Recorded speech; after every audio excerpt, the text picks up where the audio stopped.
ये आज हम एक complaint police station parliament street में देने जा रहे हैं इलेक्शन कमीशन ऑफ इंडिया के। आज हम एक पुलिस कंप्लेंट, ये जो 2024 के इलेक्शन में इलेक्शन कमीशन ने भारतीय जनता पार्टी की मदद करने के लिए जो धांधलियाँ और गड़बड़ की है, उसके खिलाफ पार्लियामेंट स्ट्रीट पुलिस स्टेशन में कंप्लेंट दर्ज कराने जा रहे हैं, एफआईआर।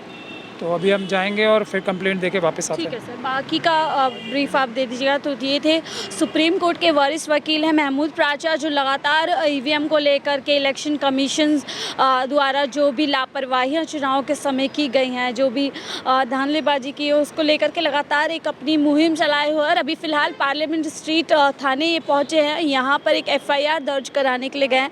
अब तमाम बातें होंगी देखने की कि एफआईआर में एग्जैक्टली किन बातों का उल्लेख किया गया है और क्या यहाँ पर ये एफआईआर दर्ज होगी। हम आपको तमाम न्यूज़ इसके बारे में देंगे जैसे ही एडवोकेट वापस अंदर से आते हैं। सर, आपने क्या एफआईआर में क्या कुछ मुद्दे उठाए हैं और क्या रिसीविंग आपकी आसानी से? देखिए, आज मुझे ये कहते हुए खुशी हो रही है कि ज़्यादा मुश्किल पेश नहीं आई। सिर्फ आधा घंटा बैठ के ही हमारी ये जो कंप्लेंट हमने की है इलेक्शन कमीशन के अधिकारियों के खिलाफ़, ख़ास तौर पे राजीव कुमार जी के खिलाफ़, नरेंद्र मोदी जी के खिलाफ़, अमित शाह जी के खिलाफ़, जेपी नड्डा जी के खिलाफ़, कि उन्होंने ये जो 2024 के आम चुनाव हुए हैं, लोकसभा के और दूसरे चुनाव जो हुए हैं, उसमें धोखाधड़ी करके ईवीएम की मशीनों द्वारा और दूसरे धोखाधड़ी द्वारा इलेक्शन के रिकॉर्ड मैनिपुलेट किए, मशीनों को मैनिपुलेट किया। सारे कानूनों की धज्जियां उड़ा के ये इलेक्शन इसलिए कराए गए हैं कॉन्स्पिरेसी के तहत कि भारतीय जनता पार्टी को इलेक्शन में फ़ायदा पहुंचाया जा सके। हमने एग्जांपल्स भी दिए हैं। रामपुर में जो हमने चुनाव लड़ा था ईवीएम की मशीनों की चोरी पकड़ने के लिए, उसके भी हमने इसमें एग्जांपल्स लिखे हैं डिटेल में कि इस प्रकार से मशीनों को ऐसे अनसेफ तरीके से रखा गया, उनको खुलेआम ऐसे रखा गया कि उसमें चोरी हो सके, उसमें बेईमानी हो सके। SLU यूनिट जो उसका लोड करते टाइम उसका कोई प्रोटोकॉल फॉलो नहीं किया गया, बल्कि हमें बहकाया गया। और SLU लोडिंग यूनिट जो हमारे आंखों के सामने कैंडिडेट्स के होना चाहिए था, वो कहीं चोरी छुपे से किया। उसके बाद मशीनों में हेर फेर की गई, मशीनों में तब्दीली करने के ग्राउंड वो छोड़े गए, मौके छोड़े गए। और इलेक्शन की जो मशीनें हैं, ये फर्जीवाड़ा करने की मशीनें जो हैं, इसमें जो इसके नंबर्स होते हैं वो भी स्टिकर्स के माध्यम से लगाए गए, उसको एनग्रेव नहीं किया गया। तो इसका ज़्यादातर लोग सुप्रीम कोर्ट जाते थे, तो हमने आप लोगों से, देश की जनता ने जो हमारी जिम्मेदारी लगाई है कि ये इलेक्शन में धांधलियाँ और गड़बड़ी पकड़ने की, वो हमने उसकी सही उचित कानूनी प्रक्रिया आज शुरू की है। और वो कानूनी प्रक्रिया का सबसे पहला कदम होता है पुलिस में कंप्लेंट करना, क्योंकि इसमें अमानत में ख़यानत भी हुई है। जो राजीव कुमार जी हैं, उन्होंने जो जिस काम के लिए ये ईवीएम मशीनें बनी थी या दूसरे डॉक्यूमेंट्स बने थे, वो या दूसरे उपकरण इस्तेमाल हुए थे, वो उस काम के लिए ना करके कि ईमानदारी से चुनाव कराए जाएं, क्योंकि उनके निर्देश से और उनकी निगरानी में, और बाकी दो जो इलेक्शन कमिश्नर्स हैं उनकी निगरानी में पूरे देश में, क्योंकि जो देश में इलेक्शन के जो ऑफिसर्स होते हैं वो सब डेपुटेशन पे होते हैं इलेक्शन कमीशन ऑफ इंडिया के, तो पूरे देश में जो भी गड़बड़ घोटाला 543 की 543 सीटों पे हुआ है, वो राजीव कुमार जी और उनके दोनों जो इलेक्शन आयुक्त हैं उनकी निगरानी में हुआ है। इसका सबूत हमने ये दिया है कि हमने बार बार रामपुर की शिकायतें करते हुए कई बार चिट्ठियाँ लिखी, सब सबूत भी दिए, वीडियोग्राफी भी बताई कि हमारे पास है, कि धांधलियों की वीडियोग्राफी हमने खुद बनाई है। वो सब हमने लिख के दिया, तब भी कुछ नहीं हुआ। तो इससे ये बात साफ़ होती है कि ये जो धांधली और घोटाला हो रहा था, ये अमित शाह जी, मोदी जी और नड्डा जी के साथ मिलके चुनाव आयोग के दिल्ली ऑफिस के लेवल पे हो रहा था। इसीलिए पार्लियामेंट स्ट्रीट की जुरिस्डिक्शन भी यहाँ बनती है। दूसरी बात ये है कि जो इसकी वीडियोग्राफी करनी थी सारे इलेक्शन के प्रोसेस की, हमने दिल्ली हाई कोर्ट से ऑर्डर लिया था कि 543 की 543 लोकसभा सीटों पे वीडियोग्राफी की जाएगी। हमने वीडियोग्राफी की कॉपी हासिल करने के लिए रामपुर में दरखास्त लगाई, तो रामपुर में से हमें अभी तक वीडियोग्राफी की कॉपी नहीं मिली। इसका मतलब साफ नज़र आ रहा है कि धांधली की गई है, वरना अगर ईमानदारी से चुनाव होता तो वो हमें उसकी वीडियोग्राफी की कॉपी, जो कि हमारा हक है, वो मिल जाती। इसी तरीके से हमने पूरे देश में हर एक 543 के 543 रिटर्निंग ऑफिसर्स को लोकसभा के और डिस्ट्रिक्ट इलेक्शन ऑफिसर्स को चिट्ठी लिखी है कि हमें सब जगह की वीडियोग्राफी आप दे दो, पहले दिन से, नॉमिनेशन भरने से भी पहले, जब फर्स्ट लेवल चेकिंग होती है ईवीएम की मशीनों की, और जब चुनाव की मतगणना हो चुकी होती है, रिजल्ट आ चुका होता है और मशीनों को सुरक्षित स्ट्रॉन्ग रूम में रखा जाता है। ये हमने पूरे देश के सभी डिस्ट्रिक्ट इलेक्शन ऑफिसर्स को और रिटर्निंग ऑफिसर्स को चिट्ठी लिखी है, लेकिन दोनों जगह से ही हमें कोई अभी जवाब नहीं आया है। इसका मतलब भी साफ है कि उन वीडियोग्राफी में ये जो इलेक्शन कमीशन ने के भ्रष्ट अधिकारियों ने चोरी और फर्जीवाड़ा किया है, उसके सारे सबूत हैं, इसलिए वो हमें कॉपीज़ नहीं दी जा रही। किस तरह के फर्जीवाड़ा हुआ? देखिए, सबसे पहले तो जो पहला फर्जीवाड़ा जो हुआ है वो हुआ है ये जो चुनाव की मतगणना, जो चुनाव की मशीनें जो हैं उनका इस्तेमाल करके उसका कोई कानूनी प्रावधान किताब में नहीं था, रिप्रेजेंटेशन ऑफ पीपल्स एक्ट में नहीं था। जो प्रावधान था उसकी धज्जियाँ उड़ा के इन्होंने एक मिला जुला 543 की 543 सीटों का एक नोटिफिकेशन निकाला। जब हमने ये कंप्लेंट जनता के माध्यम से और सब जगह की, तो जब इलेक्शन कमीशन को मशीनों से चुनाव कराने होते हैं तो हर एक सीट के लिए अलग से ऑर्डर निकालना पड़ता है, उसके रीजंस बता के। तो कोई भी ऑर्डर आज तक इलेक्शन कमीशन ने अलग अलग हर सीट का नहीं निकाला है। उसके सबूत सारे हमने इकट्ठे कर लिए हैं। इलेक्शन कमीशन ने स्वयं हमें दिया है कि सारे देश के लिए हमने एक ही ऑर्डर निकाल दिया है, और बिना कोई ये वजह बताए कि हम मशीनों से चुनाव क्यों कराना चाहते हैं। तो पहला अपराध तो ये पकड़ा गया है, जिसके सबूत हमारे पास सारे हैं। दूसरा बड़ा अपराध ये कि जो वोट पूरे जो डले हैं वोटिंग वाले दिन, जो फॉर्म 17C का जिक्र किया जा रहा है सारे देश में, उस दिन के रिकॉर्ड में फ़र्क है। जो इन्होंने पहले तो परसेंटेज बताए, फिर कई दिन रुक कर परसेंटेज को बदला। बताया जा रहा है एक अनुमान से 1 करोड़ से ज़्यादा वोट बढ़ गए। लेकिन दूसरा, अभी जो एक जर्नलिस्ट हैं उन्होंने जो एक रिसर्च की है इस बारे में, उसमें ये पता लगा है कि 538 लोकसभा की सीटों पे, 543 में से 538 लोकसभा की सीटों पे या तो जो फॉर्म 17C में जो वोट्स पोल थे, यानी कि जितने वोट डले थे उससे ज़्यादा हैं या कम हैं। अब मशीनों से तो एक वोट की भी हेर फेर नहीं हो सकती ना। यही मशीनों का सबसे बड़ा एक फ़ायदा बताया गया था। तो ये जो वोटों में फ़र्क आया है, इसका मतलब साफ है कि मशीनों में गड़बड़ की गई है। ये भी सबूत हमने अपनी FIR में लिखा है। तीसरी बात ये है कि जो फॉर्म 17C के डॉक्यूमेंट्स धोखाधड़ी करके छुपाए गए हैं, कैंडिडेट से भी और एक आम नागरिक से भी। एक आम नागरिक का भी हक है फॉर्म 17C की कॉपी प्राप्त करना, और इलेक्शन में जो कैंडिडेट्स हैं उनका तो पूरा हक है, वो भी नहीं दिए गए। ये भी एक अपराध है।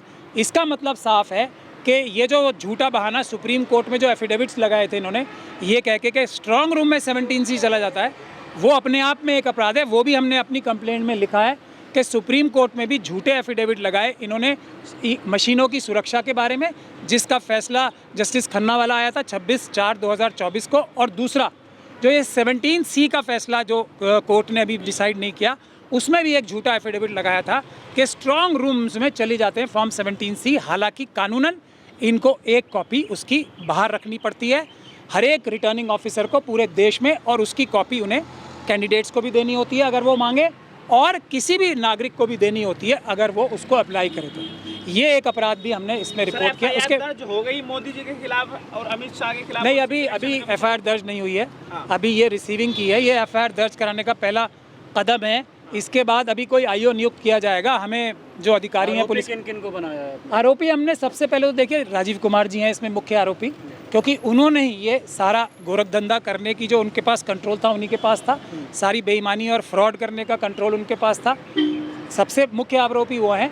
लेकिन ये फ़ायदा किसे पहुंचाने के लिए किया?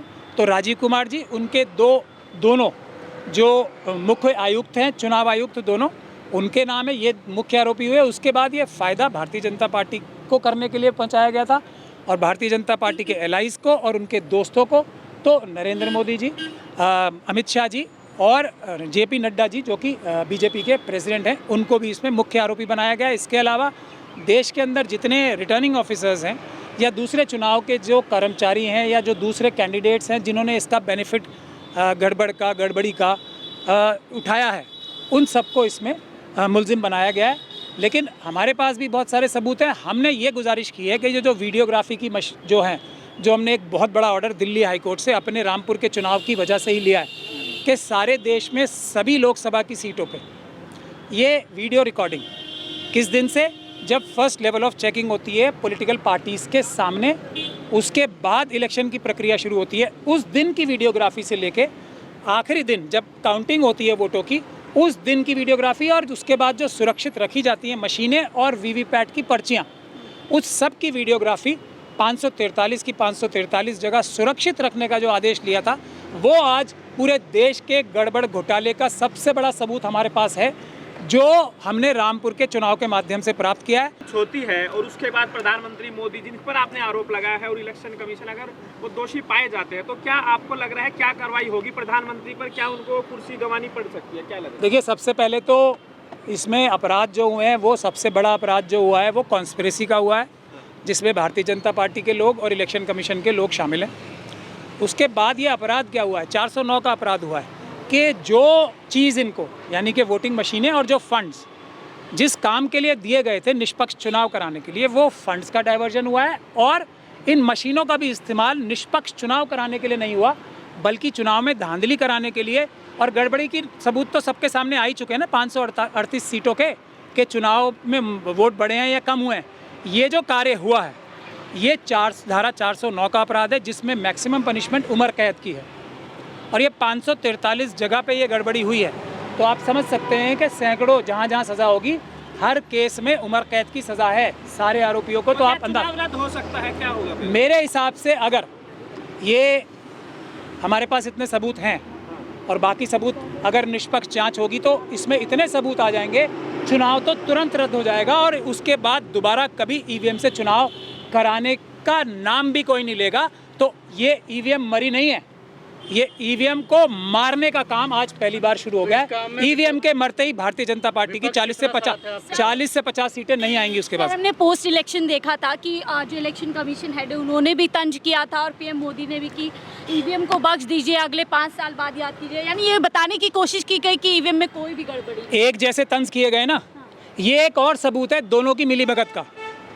प्रधानमंत्री जी ने भारतीय जनता पार्टी की अपनी जब मीटिंग हुई थी उसमें हेड ऑफिस में, और एनडीए की मीटिंग में 5-5.5 मिनट के करीब ईवीएम पे बोला। और उसी प्रकार से ईवीएम के बारे में शेरो शायरी चुनाव आयुक्त ने राजीव कुमार जी ने शेरो शायरी भी और डिफेंड करने की, यानी कि हमारे हिसाब से झूठ बोलने की दोनों ने कोशिश एक ज़बान में की है। तो इससे भी हमारा ये आरोप सिद्ध होता है कि दोनों ने आपस में गठजोड़ करके साजिश करके एक जैसी ज़बान भी बोल रहे हैं। तो ये हमारे लिए एक बहुत बड़ा सबूत भी है।